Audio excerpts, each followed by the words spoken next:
Now, it's been almost a year since the signing of the Libyan Political Agreement, but people remain frustrated at the slow pace of change. The UN Special Representative for Libya says that even despite liberating Sirte from ISIL, the political, security and economic situation in the country remains tenuous. Our UN correspondent Liling Tan has more. Advances against terrorism have been made in both East and West.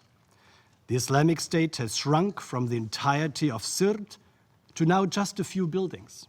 Also, they continue to be a threat. The days of the Islamic State controlling territory in Libya are over. A big win in the fight against terrorism by UN-backed government forces, but Libya's woes are far from over. The country is looking at how to reconstruct a city reduced to rubble and resettle more than 90,000 displaced people, in addition to the many political, economic and security challenges.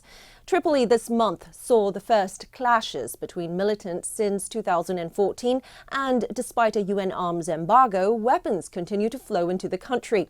The UN envoy said there are now an estimated 26 million weapons in a country with 6 million people. Oil production remains low, and the Libyan central bank's reserves have shrunk from $108 billion in 2013 to $45 billion now, stoking fears of an economic meltdown. And tensions between the central bank and the Presidency Council have not helped. Migration and human trafficking persist, and the UN envoy said these issues can only be resolved by well-established Libyan authorities and security forces. But the fundamental problem is that the UN-backed government still has limited authority and hasn't been fully endorsed by the Libyan parliament. And the UN mission to Libya remains a mission in exile in Tunis, unable to coordinate directly with key parties in Libya. I'm convinced that the Libyan Political Agreement remains the one and only viable framework. It is without alternative.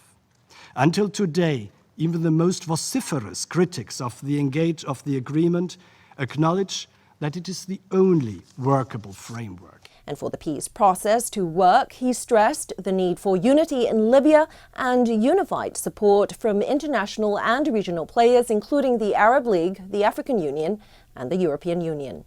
Liling Tan, CCTV, New York.